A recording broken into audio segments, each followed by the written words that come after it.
We begin tonight with breaking news following the latest developments on the March to the Polls that took place in Graham. Good evening. I'm Maeve Ashbrook. And I'm Margaret Faust.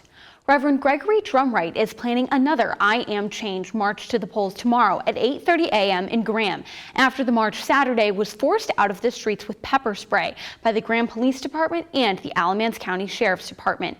Drumright says he was discouraged by the amount of police presence at the march. We asked for there not to be such excessive police presence and military force, given the fact that we had already convened a peaceful demonstration just months before. According to the Graham Police Department, 8 people were arrested, many charged with failure to disperse. In a press conference yesterday, Graham Police Lieutenant Daniel Sisk says Drumright and the marchers were told to leave the street before pepper spraying began. A mild irritant, and we chose to use that rather than physical force to get people moved out of the roadway. I understand that some people were saying that we pepper spray children and disabled folks.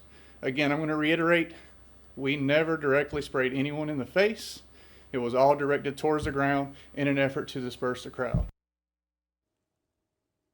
We spoke with 2 Elon students arrested, Hannah Garcia and Tim Olson, who both say they will be at the march tomorrow. I'm going. I don't plan to be arrested. I don't think anyone plans to be arrested. But if they do the same things, I'm going to do my best to stay by the people who have stood by me. I personally am Christian, and the one parable that I think represents what this whole movement is about turning the other cheek. If they hit you on one side, you want to show them to your other, because that's the image and that's the effect that we're going to try to promote and enact change.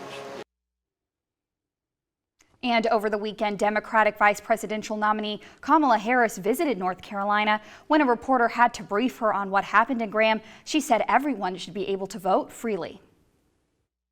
I think it's very important that everyone be able to vote, and without any hindrance, without any intimidation, without any obstacles. Again, there's too much at stake, and we want to preserve everyone's right to be able to be heard through their vote this election. Also today, the Sheriff's Office is explaining why they acted the way they did at the historic courthouse Saturday. They're claiming that organizers brought a gas-powered generator that wasn't allowed. According to the Sheriff's Office, it was after attempts from officers to unplug the generator when the event got out of hand. We are extremely disappointed that Reverend Drumright did not adhere to the guidelines clearly stated in the facility use policy by bringing flammable materials to the event. The Sheriff's Office says 16 people total were arrested by their department Saturday.